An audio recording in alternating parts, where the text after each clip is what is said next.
Hi, I'm Rusty Tanton with my co-manager host, Bresdin O'Malley. Welcome back to The One-on-One. If you're new here, welcome. The One-on-One is a podcast built for the people who keep the software industry moving. Our mission is simple: to create a platform where engineers, leaders, and tech professionals can have real, honest conversations about the work we do, the challenges we face, and the industry shifts shaping our future. I'm really excited about today's episode. Rusty and I got a chance to chat with the amazing Erin Scott Adams. Today, we're going to be talking about juggling full-time work and school, crafting the perfect professional story, and the magic or possible chaos of needing to adapt to AI tooling. Looking forward to it. So, you know what? Grab a coffee, settle in, and let's do this. Hi, Erin. Welcome to our podcast. This is your one-on-one. What would you like to talk about today? Hi, Rusty. Hi, Bresdin. Thank you for having me.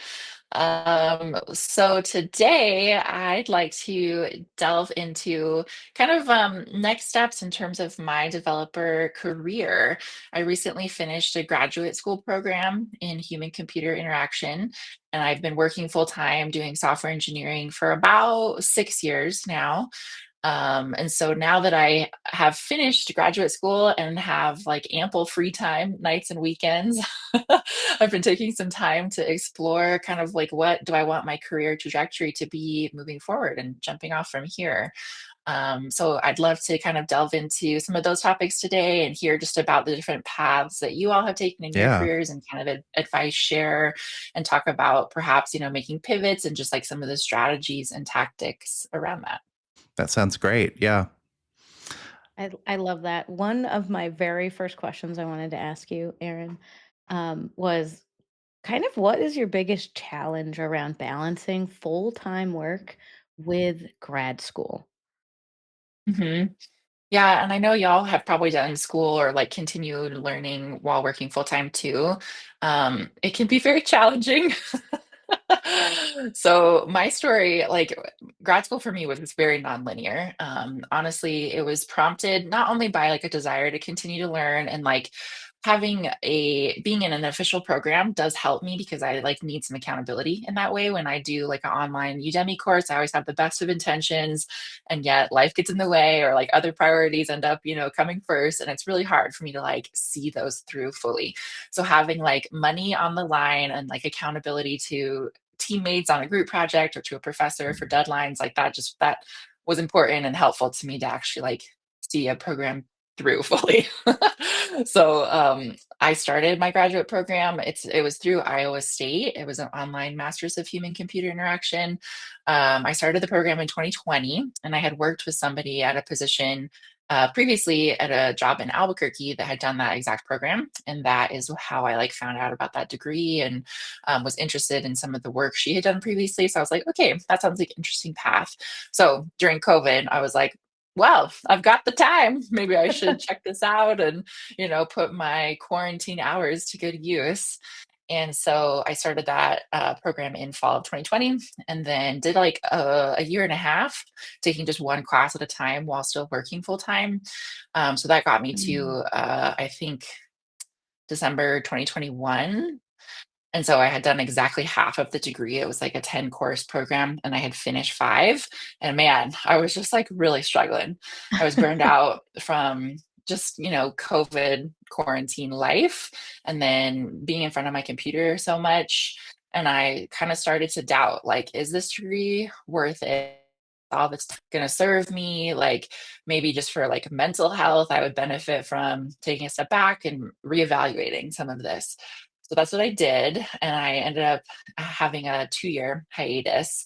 So I was really in like a honeymoon phase for most of, 2022, and kind of like the world was opening up a bit more COVID wise as well. So it was great to be able to see some friends and family and travel a bit.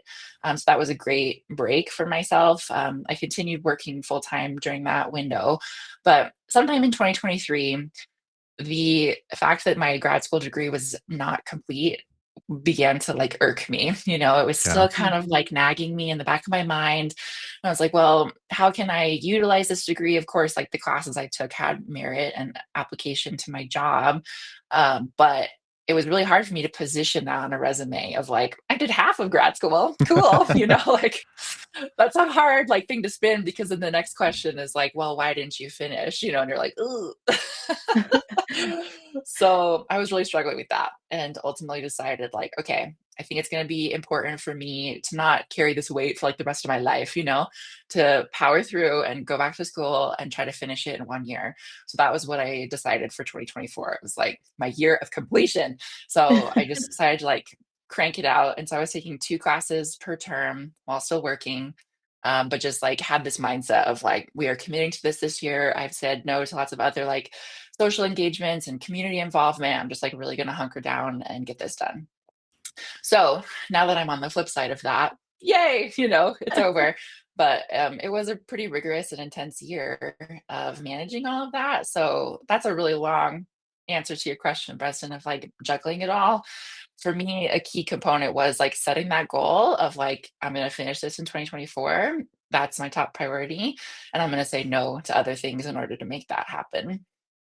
Any time management tricks that you sort of employed as you were going through that year? Because I mean, I can only imagine the workload would be really intense trying to do 2 grad school classes and have a full-time job at the same time and other things. Yeah. Yeah. Well, so luckily my day job is fully remote. So I do think that that was a huge help in like providing me some flexibility. And my employer has like a tuition reimbursement program that I was taking advantage of. So like Nice. they were, fully aware and supportive of me going back to school. So that was amazing. So, if I ever had a project deadline or like didn't get good sleep the night before and needed to like miss a meeting or, whatever, I felt like my team was really supportive of that. Nice. And I would just like, make up time in the evening or work a bit more on work stuff on the weekend to kind of catch up.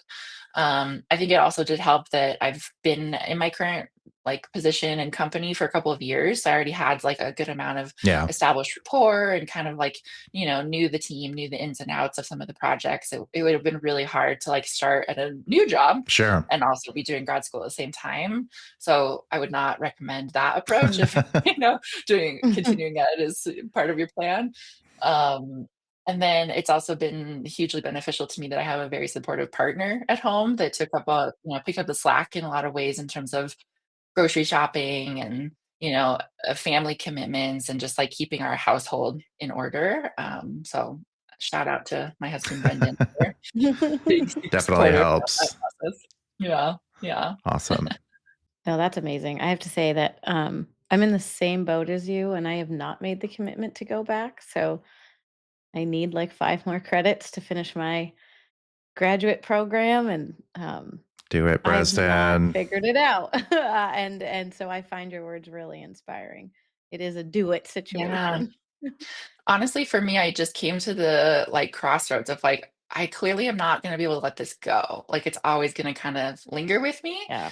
And so, for my own like freedom, I need to finish it. And that was the right choice for me, to be able to like kind of check that box fully and like put my mental energy elsewhere now and not have it kind of continue to nag at me. Yeah. No, I feel that right now, especially as you say it out loud. It definitely nags at me. So now that you have finished, what's next? What Yeah. are your Yeah. plans after taking That's this? the big question, right? It would be cool and validating if like my day job, I know I'm like a lot of government roles, for example, it's like if you have a master's degree, like boop, now you qualify to be at this salary level and like it's just like already built into the Yeah. structure. That's not my current situation. So it is great, like I mentioned before, that my employer has like a tuition reimbursement program. So there is a service requirement attached to that. So I think it's 1 year of like the last money that they contributed to school is like the time you owe back. So I have that in mind, of course. And then I've been speaking with my manager and current team of like, how can I take some of the learnings from my program and like invest some of that education into our current like dev situation. So my focus at work is very front end. I do like UI and UX engineering stuff. And so we have an internal design system that our team built. that I've been involved with over the years and would really like to invest in further, perhaps from like more of a leadership tech lead type of perspective. I'm also potentially interested in pursuing like engineering management. I think I like the people management and like team interaction and those dynamics and stuff. And so there might be opportunity for me to grow into a role like within my internal team in that capacity. A lot of human computer interaction is also like very UX focused. So I took a lot of like, cognitive psychology classes and like human factors, those sorts of things. So within my current team, there's not as much opportunity to go in that direction. I have considered like doing UX research. I took a qualitative research class that I was really jamming with and super enjoyed like getting to do those interviews with people and like transcribe the insights and like pull out the nuggets of like, okay, now for product development, how can we use some of those insights from interviews with users of like what we're going to build next. So yeah, those are some of my areas of focus. And my plan is, like I said, kind of like trying to grow in some of those areas in my current job. I think in particular, if I want to pursue engineering management, it would be great to like get some experience in-house, and I do a lot of mentorship and stuff presently, but not really like I don't have any like direct reports. So if I'm looking to grow in that area, I think that there is opportunity to do so. And that honestly seems like maybe it would be sort of easier to grow that skill set in my current role. And then maybe in the future, like pursue that elsewhere. But I think it might be kind of a hard sell to like pursue an engineering manager opportunity without any of that like directly on my resume. I might have to kind of like tailor my experience, like make that case. Both of you have Yeah. been engineering managers, right? Like, yeah, tell me your Yeah. thoughts. Yeah. So I will tell you that my experience, at least anecdotally, was that I had to pretty much be doing the job before they gave me the job. Yeah. I grew up at WebMD. Like that was kind of the company I spent 8 years at, and kind of I worked all the way from contract developer to senior dev to team lead to engineering manager, and it was just gradually taking on more and more responsibility. And then you sort of look up one day, and it's like they say like leadership and management are two different things, and so you have to show leadership, which I know you will, because I know Bresdin and I know what Bresdin has talked about, but like showing that you can lead before you can manage, right? Because anybody can manage. Management is a skill that can be taught, whereas leadership is something that's a little more innate, I think, anyway. Yeah, it's funny. I'm the opposite of that. Uh I I did not have engineering manager experience, and I actually went out. My journey was to look for a mentor because I was interested in the role, but I wanted to talk to others and see if it was for me. And along that journey, I reached out to everyone I knew on LinkedIn and was like, "Can you introduce me to somebody that might be um, a helpful person for me to talk to as I try to find what's next in my career?" And I ended up speaking with someone who eventually asked me to come to their company as an engineering manager, and I would have the space to grow and learn.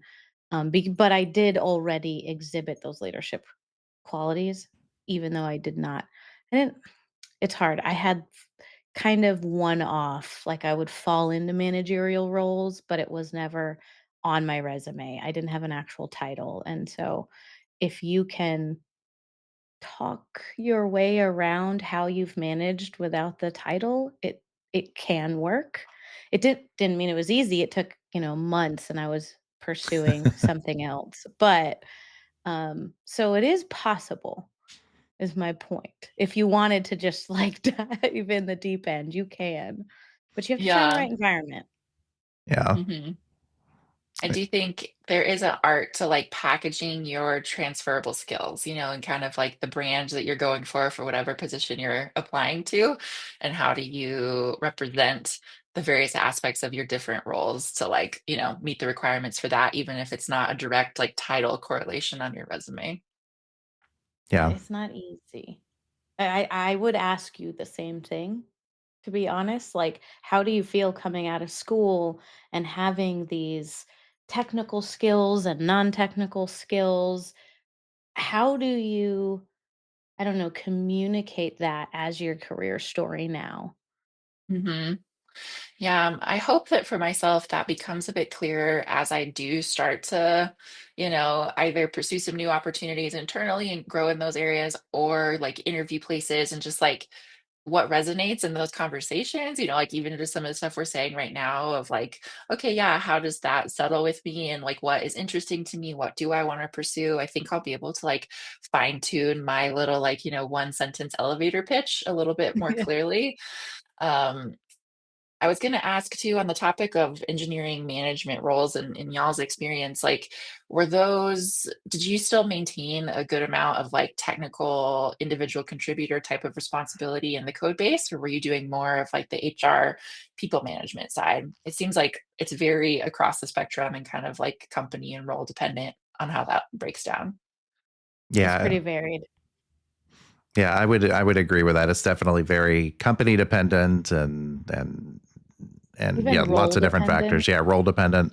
Um, Um, like I was hired because the VP had decided he wanted more non-technical management in the engineering manager track. So he wanted the people skills. So I was hired after Rusty and all of these other EMs who had to be more technical and hands-on. So they were more ICs than I was. And then I was this like, oh, we're going to change that mentality. So I kind of came in at that moment. But my role has now shifted back to much more of an IC role. So I'm in the Mm, code like at least 30% of my work yeah. week now.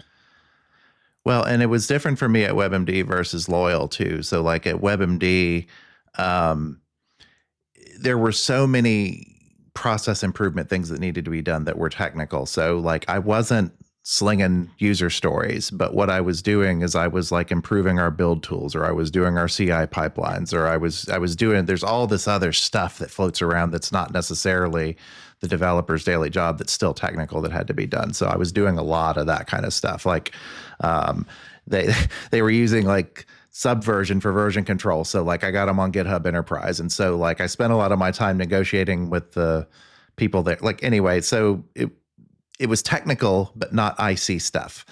Um, yeah. and I did a lot of people management. I had more reports there too. I had like 12 people reporting to me. So like I could only do one-on-ones like every Oh, other wow. week. Yeah. Because like 5 or 6 is kind of that sweet spot. And once it gets above that, it gets really hard to give people individual attention all the time. Um, Mhm. and that's something to look out for, is like how many reports they're giving you, because if you have 12, that's too many. uh, and I actually had 12 at one point. And then Loyal, it was similar, but definitely a lot heavier on the people management side than on the technical side. Like I still did technical stuff, but it was it was a little more sporadic, and it didn't feel like it dominated my day the way it did at WebMD. Mhm. Yeah. And what I will say is kind of a part of that like packaging your diverse professional experience. And I bring this up because I know your community background. A lot of what I wove into my story was the community leadership work that I did. And I did a lot of it with you, Erin. That's how, but you kind of you speak to those things because not only does it show you have that capability, but you have that drive. And I think a lot of being an engineering manager, at least that I've discovered, feels like I'm filling those like holes that exist. So when the PM is not there, Russ, you know this really well, all of a sudden I'm acting as the PM as well. So I'm creating technical PRDs because that's how I know how to write a PRD, but you have to fill in those blanks because a developer's not going to be able to. And so the role, if you can show your ability to mold and shift and just solve any problem, that's really what makes a really good engineering manager, I think. Mhm. The Yeah, yeah, that's great advice. the less charitable way to describe that is it's whack-a-mole sometimes. Yeah, it's true. It Uh, can be. uh, You have to be able to ADHD your whole day and be Yeah. okay with it. You're in a position where you're between the people who really call the shots and the people doing the work, your middle management, and it can be a reactive position. It can be hard to get in front of things sometimes, but you have to try. Even if you know that it's going to be kind of a futile effort, you still have to try every single time. And sometimes you get to do it, and sometimes it turns into whack-a-mole. Yeah, It's true. I've also considered like the HCI degree. There are a lot of people that pursue product management coming out of that. So I've kind Mhm. of like explored that as an option as well. But honestly, I just kind of fear taking a purely like non-technical path because I feel like I've worked really hard over, the past like really 10 years to cultivate like my Mhm. coding skills and become proficient in that way. And I feel like if I hop off that train, it might be really hard to hop back on and still have any, authenticity to like speak to technical issues and stuff. What's y'all's take on that kind of pursuing a non-technical path, and Yeah. can you go back and forth, It is not easy. Yeah. That I will just straight up answer you with it's not easy. But it does come back. Um, but you just have to, you know, I think ownership works if you're like, I'm going to own that I do not understand this. And I'm going to reach out to the really smart developer on my team and I'm going to huddle and we're going to talk through it. And I do have the technical expertise to still understand what he's telling me. And then I can go figure it out. Um, Hmm. you know, It's a struggle because you're not going to have time to be in the code yeah, base every day. You're just not. And so you're never going to understand it as well as the developers who are in it 24/7, or well, hopefully not 24/7, hopefully 40 hours a week, but like who are you know, who are in it all the time, who they're full working hours. yeah, yeah, Hmm. yeah. I would say that I contemplate the PM role all the time. Mm. And I have met some really technical PMs, and it actually helps. I think it makes Yeah. a really good PM. I really do. Hmm. But it is hard. You have to learn to delegate really well and to understand that you're a support character now, right? You're here to Hmm. support those devs who do know more than you. Um, Hmm. And Yeah. Go that's ahead. true, but also one thing I'll add to that is you do have to promote yourself because it's in your team's interest to promote yourself. And that can be Mm. Good uncomfortable point. it's uncomfortable for me. Like self-promotion, I am like deeply uncomfortable with self-promotion, but like you still have to toot your own horn because if you're not putting your team's accomplishments out there, then they're not going to get the support they need. Hmm. Totally. Along those lines, in the past like 6 months or so, I've been trying to be more diligent about having like a brag sheet where like once a month I have a calendar reminder of like, Also, okay, it's the end of December Love now or that. whatever, and like, well, it's still kind of fresh. It's like, what did I accomplish professionally? How did I contribute? Blah, blah, blah. I'll even like note down personal stuff. It just like helps me with tracking the passage of yeah, time. I'm Oh my like, where god. did the year Yeah. go? Yeah. And it is really handy for like any sort of promotions conversations, yeah, and then also just like validating your team's worth or showing what you've all worked on lately. That's been That's valuable to amazing. me. yeah. Do you use any like tools to track that? I just have been writing it in my notes app, like on my iPhone. That's awesome. Yeah, because I use the notes app for everything else, so it's just like low friction to put it in there. Yep. I want to hear about what your degree was. So you keep using the term computer human interaction, and I don't think that that term is thrown around very often. So I'm wondering, Mhm. what did you learn and what was the experience there? And then I have a follow-up for that after we learn what computer human interaction is. Yeah. So the degree I did was, like I said, online, and it was like Masters of Human Computer Interaction. There is also an MS, like a Master's of Science in Human Computer Interaction, that involves a thesis project. And that seems like, at least at Iowa State, more people that were on site and had like a supervising professor, blah, blah, blah, or like were on Mm. kind of the PhD track. So for those of us that were already like working professionals, the online HCI Masters was kind of like the direction that was most recommended. So no thesis for me, just coursework. And let me see, some of the classes I took, I mentioned like cognitive psychology and human factors. So a lot of like, how does your brain respond to the screen? Like what is optimal for like finger placement to like get the fewest clicks to accomplish the action you're trying to achieve? So like for e-commerce, helpful, definitely relevant. Um, I found that my human factors class was actually like, really hard.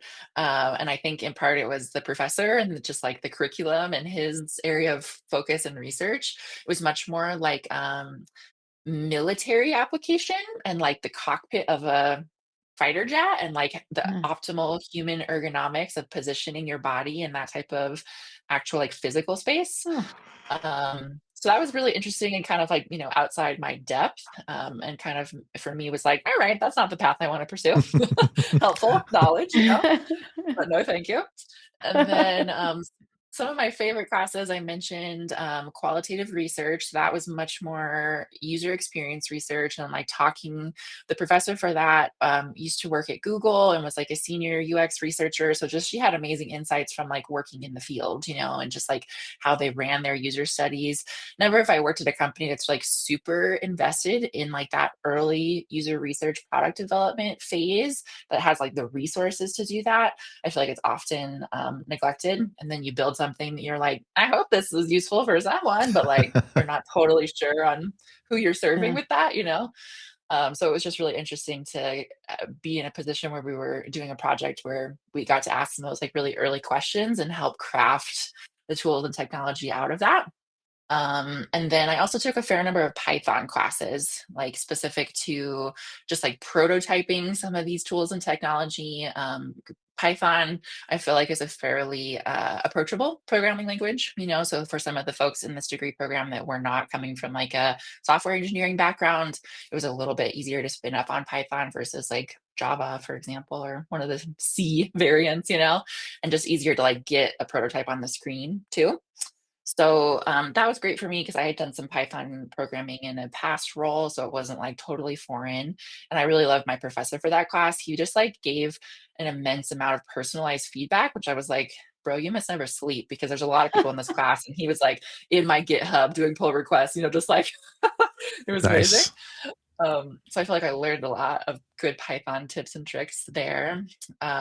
In my day job, I do JavaScript, like that's my primary bread and butter, and we do Vue as like our framework of choice, and then our backend is Java. So those are kind of the languages, programming wise, that I have the most exposure to and practice as of right now.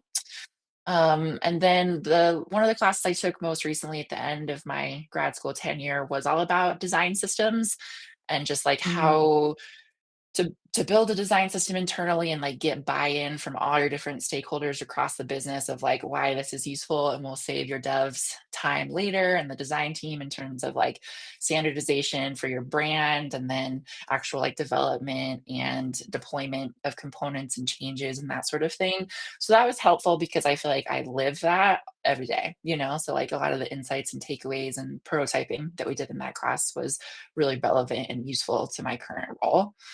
So yeah, that's some of the highlights. I hope that helps clarify sort of like what human computer interaction, what that degree program is all about. Yeah, that sounds awesome. It sounds a lot of user experience, but also um, really also how to create systems that increase dev efficiency and the Mhm, software itself. That's really cool. My mhm. follow up is, what is the hot buzzword generative AI do to a career around computer human interaction? Yeah, one of the projects I did, we kind of got to pick our topic, and I was focusing on like AI coding tools specifically for developer roles, and just kind of the core question of like, is the AI replacing us? Like, is there still a position of like junior developer, or can AI do all of that? And the long story short takeaway out of that project was that you will be left behind as a dev if you don't learn to harness these tools and use them for your benefit to make you more efficient, increase Mhm. your output, um, increase your like creative coding. I feel like when I use Copilot and stuff, sometimes it'll suggest a solution that I'm like, huh, all right, I didn't consider that. So it's like a cool, just like learning aid as well. Um, but yeah, I think that if you're not interested or able or kind of like adverse to incorporating that tooling into your workflow, I think that's where it's going to really hinder devs.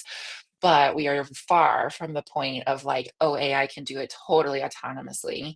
Hands off, devs are not needed. Like, no, no, no. Hallucinations are like very real. You need a human that goes and like proofreads, before it goes into Yeah. production, and can like see how it integrates into the broader code ecosystem of your entire code base. I think that there's a lot of gotchas that AI has not yet figured out. So we have job security, I think, for now, knock on wood, but we'll see how that evolves. And for me personally, I think generative AI has just been like a huge, cool tool that I've gotten to use and incorporate, and has like made me as a software engineer better and more efficient. What's y'all's take on generative AI? Oh boy, we're full of them. No, I mean, so on one hand, it some of it's a mixed bag, because there's tons of hype, of course, and like some of it, we're still in this place of like sorting out what's actually happening from what is just a massive hype bubble, right?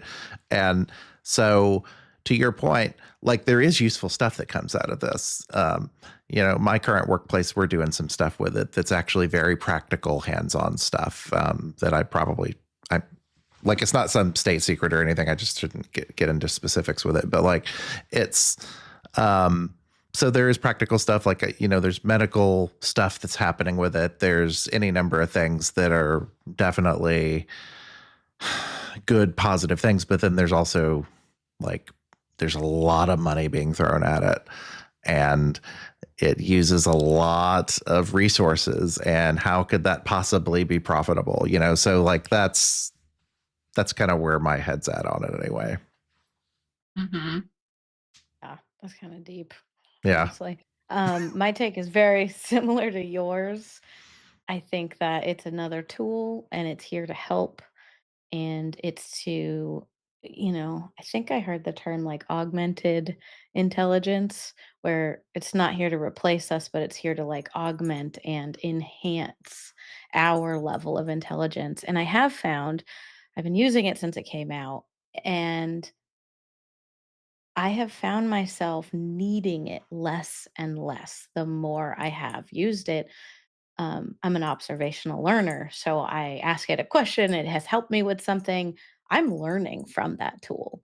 And now I don't need to go double check my answers because I actually learned because I've already gone through all of that. So I'm actually finding it to be an amazing learning tool if that's how you learn. Yeah. And you're not Hmm. copy pasting, right? The idea is, um, I kind of like to call it my rubber duck, Erin, the funniest part, Yeah, totally. because it is like having another dev to talk through my thought process with. And in the end, Hmm. I'm still the one choosing what we're doing, and I'm taking pieces that, like you said, I maybe didn't think about, or I just liked the way it's done better, or I didn't understand and now I do. And then I piece it all together, but it's still enhancing my learning. Hmm. Um, Yeah, totally. so I One yeah. of my favorite things. Sorry, I didn't mean to cut you off. Go No, ahead. you're good. Finish your No, you're thought. good. Okay. No, Uh, keep going. One of my favorite things to use like ChatGPT for example, during grad school, I would like watch lectures that were like asynchronous, and I would, take notes in my notes app because that's where I store everything. And then I would have just like, a brain dump of bullet points, and then I would put my notes into Yeah. ChatGPT and just be like, hey, what are the takeaways of this? And some of our assignments were like, like write a 1-page summary of the readings this week, whatever. And that really did help me just like synthesize my thoughts. And I like you Hmm. said, Bresdin, it's not good practice. I think everyone knows this, to like exactly copy paste what comes out of there. You need to like curate and edit it, same as you do in Copilot or like other AI coding tools. But it is a great way to like have that conversational aid and help you just like get the core talking points Yeah. and make yourself more professional sounding or increase your brevity, whatever. I Yeah. think there is an art to like how you're prompting it to get your optimal output. But yeah, overall, it's been a helpful tool for me both at Yeah. work and Yeah. school. Mhm. I think it is. It's that efficiency. We don't have to start at ground zero for everything we Mhm. do now. No. Mhm. Mhm. Yeah, and when I was applying for jobs, like it was good for writing first drafts of cover letters, to your point. Like you can't just accept what it Mhm. gives you, but like I can say, Yeah. you know me, this is what I'm applying for. Here's some details.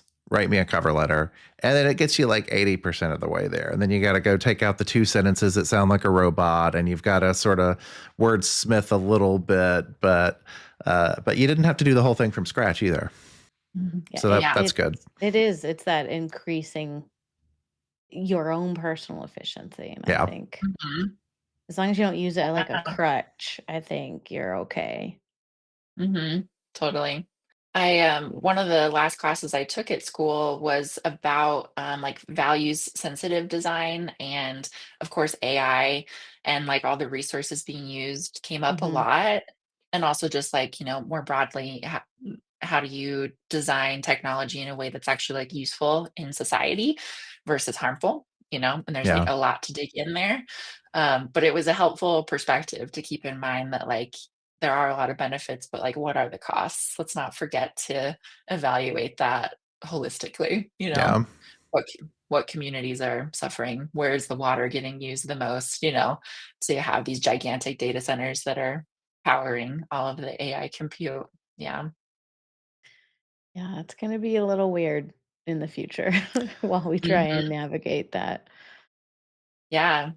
That comes up a lot in New Mexico where I live. Like we're in the high desert, and water is a rare resource, but there is kind of a push to have, big tech data centers here in terms of like economic development incentives. And there is job growth that comes with that. But then the flip side is like, well, what about the natural resources and the communities impacted? And what is the, cost benefit analysis of that whole project? I don't have an answer, but I like Yeah. to read the articles about that and try to digest, various viewpoints along those lines because I don't think that these questions are going away.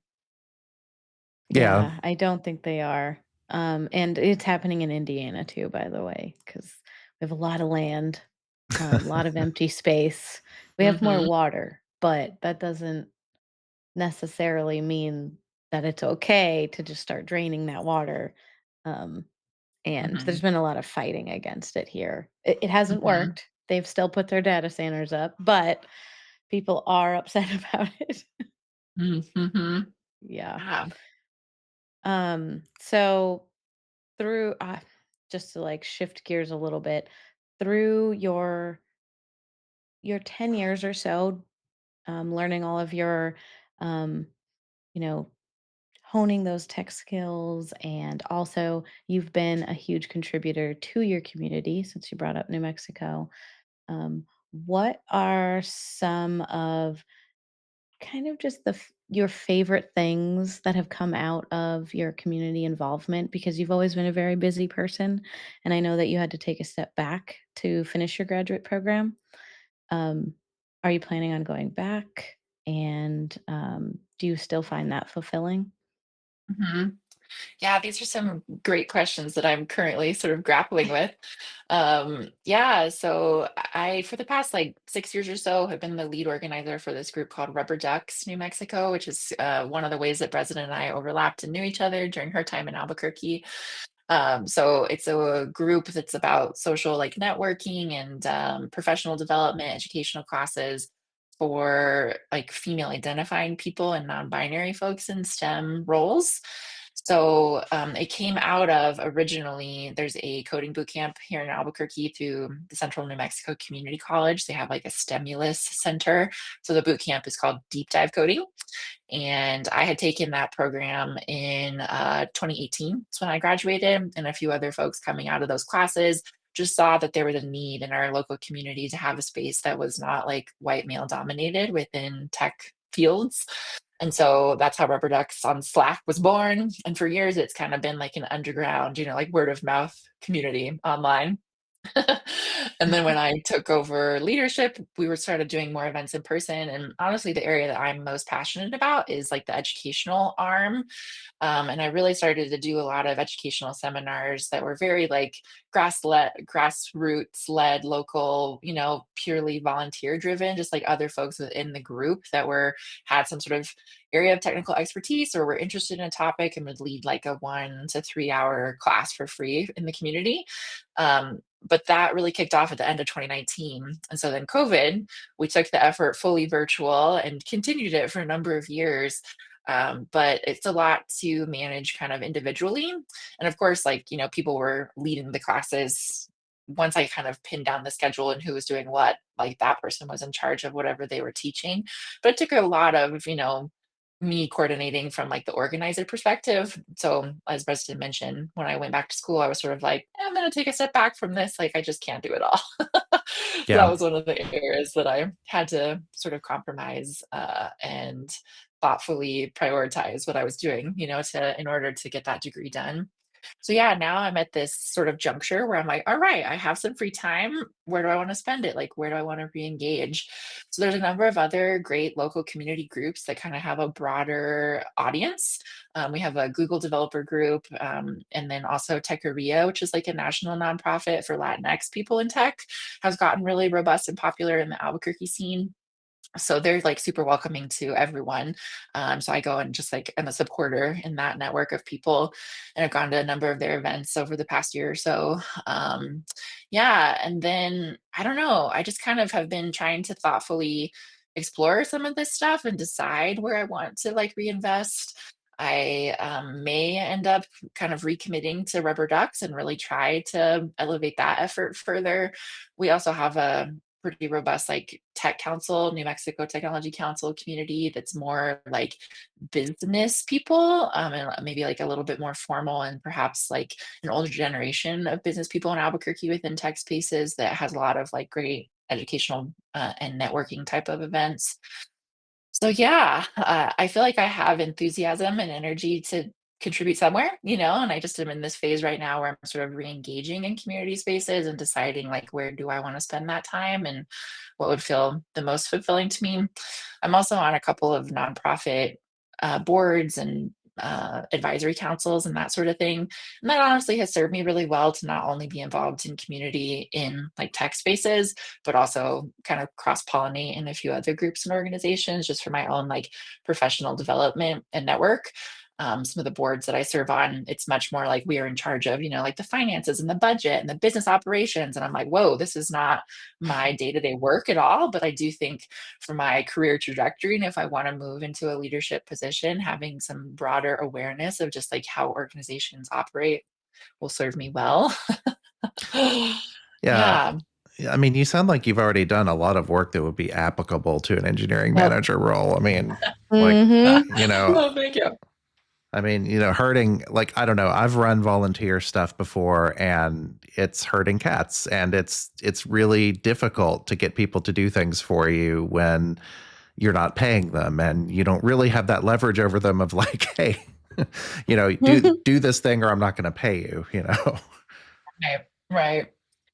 Yeah, I do feel like an area in my recent life, mostly due to my commitment to school, that was lacking was just like this fulfillment of like local presence, local contribution.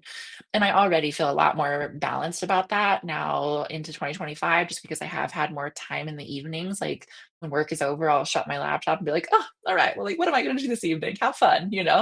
So just to have an opportunity to go and like talk to people in person, I feel better about like working fully remote and not just being on my computer all the time, you Yeah. know? So, Yeah, I just think that for me, having some sort of local in my local community contribution just makes me feel happier and more Yeah. fulfilled. So I definitely need to pursue something in along those lines. Yeah. Yeah. TBD on how that Yeah. shakes out. I do. I look forward to seeing what you do next, Erin, honestly. Yeah, thank Um, you. yeah, I've always, you and I have always been on this parallel trajectory together. So I've Yeah. always really appreciated how we've never worked together except in community based events. And we just kind of have the same uh, gears, the same Mhm, things motivate us. So I mhm. think we both won the same award, which I'm super excited about, our Yeah. Emerging Leader Congratulations, Award. by the way. Thank you. And I just love that. And I think that way back to the beginning of our conversation about how to like tie together all of these Mhm. weird Yeah. threads into one cohesive story is really the challenge. Um, Mhm, and like I said, I did it through mentorship and meeting people and talking to them and asking them the questions you've been asking us, even mhm, just like, mhm, how do I do this? What's next? I'm kind of stuck. Like, mhm. so I really want to encourage you to keep moving forward and going on the same path you're doing. You said yes to coming onto our podcast. Step 1, like you did it. Um, I know it's out there and I think you're going to find something really exciting. I really do think that. Thank you. It is such good advice to do like informational interviews. I could be a little bit more intentional about that. And in my experience, every time I've asked someone to do something along those lines or just like get a coffee, everyone is very amenable. Yeah. So if I have certain target roles or organizations that I'm like Mhm. really interested in, I think that would be a tangible next step for me to kind of Mhm. like try to reach out and make some connections there and just get a little bit more insider info as to like what is day in the life of XYZ role that I'm interested in. Yeah. It does help, and that was the advice given to me by my old manager was basically the next person you talk to, say, your very last question is, do you have anyone to introduce me to that might be someone worth talking to? Mhm, And you will get at least 2 to 3 new connections out of that question every single time you ask it. And then, mhm. it's up to you, pursue it, reach out. I was never denied, to your point. They are very, very excited to Yeah, share their knowledge and help. totally. Yeah. You're not necessarily going through a career shift, right? Not Yeah. necessarily yet. You're like Right. considering it, right? Yeah. Mhm. I'm just like evaluating the many different pathways I could take. And um, have you guys heard of, are you familiar with Maslow's hierarchy of needs, that like triangle? Yeah. Mhm. So I'm very much in, self-actualization up at the tippy top. Like all my basic needs are met, and I am just trying to like what would be the most fulfilling to me, what exact niche do I kind of want to focus in. So it's an exciting time of exploration, but also kind of intimidating because like in comparison to being in school where you have an outline, a curriculum, and a schedule to follow, and here's your check boxes and due dates. Now I'm like, oh, I'm just like free floating in the world, and it's up to me to like make some shit happen or not. It's very Oh true. man, it's rough. Do Adulting. you have, I know, right? But do you have any pieces of advice for someone navigating that self-actualization, career shift of sorts while you evaluate what your next thing is? Mm-hmm. For me, it's honestly been really helpful just to like sit quietly sometimes. I find that throughout the day, I have a lot of input, like I'm on virtual meetings all day and then I'm listening to podcasts and just like, I'm getting input from a lot of different people and sources. And sometimes I just have to like let that all settle. I find in the shower, I honestly have like a lot of good thoughts. I process through things. So just taking some time to like journal has been helpful to me and try to, like map out what is an ideal job for me, even in terms of just like lifestyle. And Yeah. honestly, what I have right now is like pretty darn close. So that's amazing in terms of gratitude to just like recognize that like, hey, you're good where you're at, you know? And so yeah, in terms of just like further optimization, some small tweaks or areas of interest that I could like go deeper into. But I think just taking the time to like, yeah, sit quietly with my own thoughts. What do I want? What would work for my lifestyle and kind of like my personal and professional pathways forward has been helpful and clarifying to me to just like let that resonate internally a little bit and try not to be super influenced by external forces or what I see on LinkedIn or the direction I should go or how much money I should make, blah, blah, blah. Like what's going to be a fulfilling job and lifestyle for me in the long run. That's what I'm really trying to cultivate and just think about. Awesome. Well, do you have any other final thoughts that you want to add? Yeah, I had one more thing that I think, Okay. Bresdin, you asked a question earlier about just like, tactics to manage things. I'm like kind of a treats motivated person. So for me during school and work, like it was always very helpful to be like, okay, well, I'm gonna go outside and like take a walk and see the sun, go get my favorite coffee, for 1 hour. This is like a happiness break.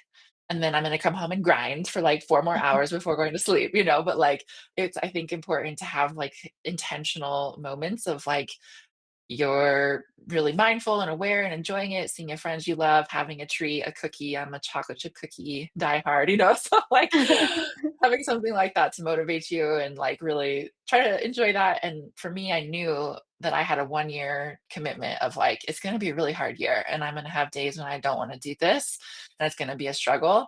But like in service of the broader goal, that's kept me motivated. And having those little breaks of joy very intentionally throughout helped me kind of stay on track. So don't forget to still have some happiness even when you're really grinding and it's hard in the present moment.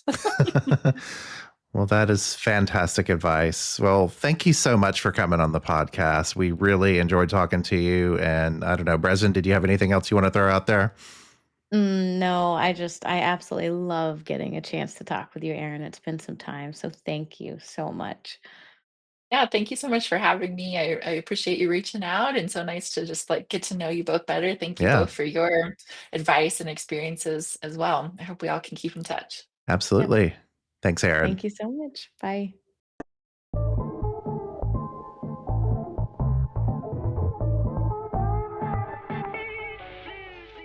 Opinions expressed on the one-on-one belong only to us and our guests, not to any of our respective employers. Speaking of that, does this platform call to you? Do you need a one-on-one? You can find us on the web at theoneonone.show. That's the number one on the number one show, where you can sign up to be a guest. You can also find us in Apple Podcasts, Spotify, Amazon Music, iHeartRadio, and YouTube by searching for The One-on-One. Please rate and review us on those services. It really helps us out. The One-on-One wouldn't be possible without listeners like you and a fantastic community of people who help us in large and small ways. Special thanks to Cameron Cooper, who helps us with marketing, Michael Ducharme, who created our bumper music, and Elena Sayaj, who's been a huge booster since day one. Thanks for listening.